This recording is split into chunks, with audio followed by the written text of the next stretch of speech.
Hey folks, Ben the Man for Land here with Remax Property Pros. We're going to talk about the second pine species in our evergreen series, and that's jack pine. I've got some jack pine behind me, and jack pine is one of those species that in nature, it really likes to take over areas that have been burned. So the cones will stay closed pretty tightly until a fire runs through and opens those cones up, and it'll see the area. Now, we talked about red pine and how it has 2 needles per fascicle. Remember that word, fascicle? And jack pine also has 2 needles per fascicle, but the needles are very different. Let's take a look. So here we have some jack pine needles. Again, it's 2 per fascicle, but they're much shorter. So a jack pine needle is really only going to be no shorter than 3/4 of an inch, but it could be up to about 1.5 inches long. So nowhere near as big as a red pine needle. All right, and then when we go to bend these, they don't snap like the red pine does. Sure, they'll break, but they don't snap and have that clean break like the red pine. All right, so the structure of the tree, let's turn around and have a look at that. The structure of the tree is kind of scrubby looking. All right, it's not that tall, straight, majestic looking pine. The branches don't come out of the main trunk in whorls. They just kind of come out randomly where they want.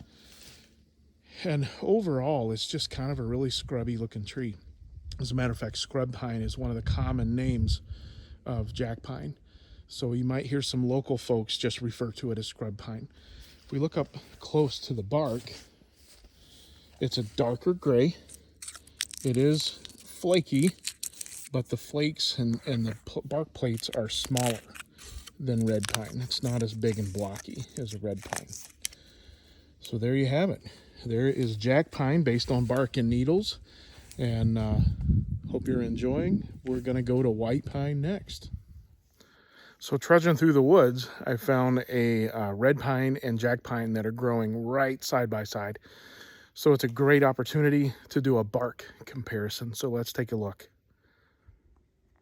Here we have the red pine on the left and the jack pine on the right. So you can see the difference in bark.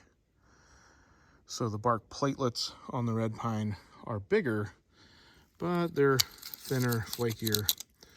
And then over here on the jack pine, you know, they're also flaky, but a little tighter, a little stiffer, darker color. So there you have it. Red pine on the left, jack pine on the right. Thanks for joining me to learn a little bit more about jack pine and what sets it apart from the other pines. Remember, if you're looking to buy or sell recreational land, or if you're looking to move north and you're looking for a home in the country or on a lake, what better agent to use than someone that's already got 20 years plus of forestry under their belt? So we can not only look at the home or the land itself, but we can talk trees, we can talk managed forest law, we can talk wildlife, timber, we can talk it all and make sure that we get you in the right spot. My name's Ben. I'm your man for land.